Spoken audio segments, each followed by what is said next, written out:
दोस्तों, कहानी बहुत जबरदस्त है, ध्यान से सुनिए। एक राजा था। वह बहुत न्यायप्रिय तथा प्रजावत्सल एवं धार्मिक स्वभाव का था। वह नित्य अपने इष्ट देव की बड़ी श्रद्धा से पूजा पाठ और याद करता था। एक दिन इष्ट देव ने प्रसन्न होकर उसे दर्शन दिए तथा कहा, राजन, मैं तुमसे बहुत प्रसन्न हूँ, बोलो तुम्हारी कोई इच्छा है।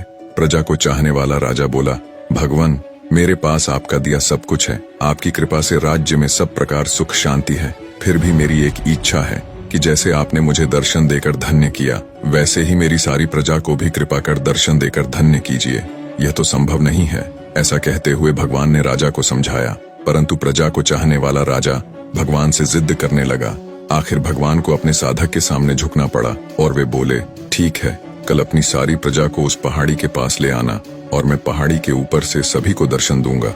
ये सुनकर राजा अत्यंत प्रसन्न हुआ और भगवान को धन्यवाद दिया। अगले दिन सारे नगर में ढिंढोरा पिटवा दिया कि कल सभी पहाड़ के नीचे मेरे साथ पहुंचे, वहां भगवान आप सबको दर्शन देंगे। दूसरे दिन राजा अपने समस्त प्रजा और स्वजनों को साथ लेकर पहाड़ी की ओर चलने लगा। चलते चलते रास्ते में एक स्थान पर तांबे के सिक्कों का पहाड़ देखा। प्रजा में से कुछ एक लोग उस ओर भागने लगे। तभी ज्ञानी राजा ने सबको सर्तक किया कि कोई उस ओर ध्यान न दे, क्योंकि तुम सब भगवान से मिलने जा रहे हो। इन तांबे के सिक्कों के पीछे अपने भाग्य को लात मत मारो। परंतु लोभ लालच में वशीभूत प्रजा के कुछ एक लोग तो तांबे की सिक्कों वाली पहाड़ी की ओर भाग ही गए और सिक्कों की गठरी बनाकर अपने घर की ओर चलने लगे। वे मन ही मन सोच रहे थे, पहले ये सिक्कों को समेट ले, भगवान से तो फिर कभी मिल ही लेंगे।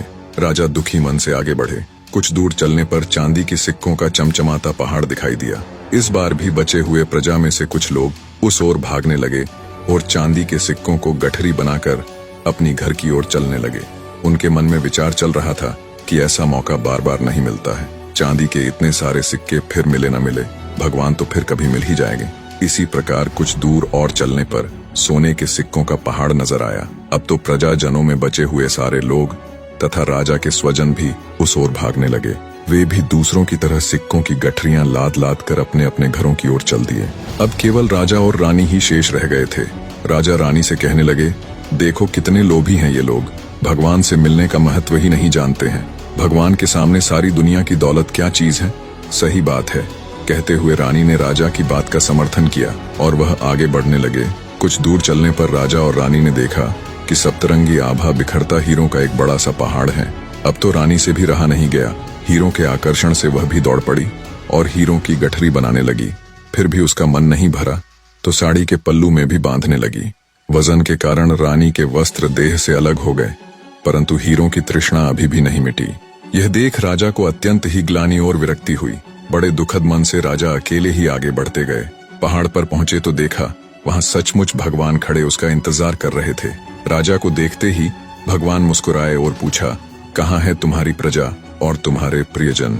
मैं तो कब से उनसे मिलने के लिए बेकरारी से उनका इंतजार कर रहा हूँ। राजा ने शर्म और आत्मग्लानि से अपना सर झुका दिया। तब भगवान ने राजा को समझाया, राजन, जो लोग अपने जीवन में भौतिक सांसारिक प्राप्ति को मुझसे अधिक मानते हैं, उन्हें कदाचित मेरी प्राप्ति नहीं होती और वह मेरे स्नेह तथा कृपा से भी वंचित रह जाते हैं। निष्कर्ष, जो जीव अपनी मन, बुद्धि और आत्मा से भगवान की शरण में जाते हैं और सर्व लौकिक संबंधों को छोड़ के प्रभु को ही अपना मानते हैं, वो ही भगवान के प्रिय बनते हैं।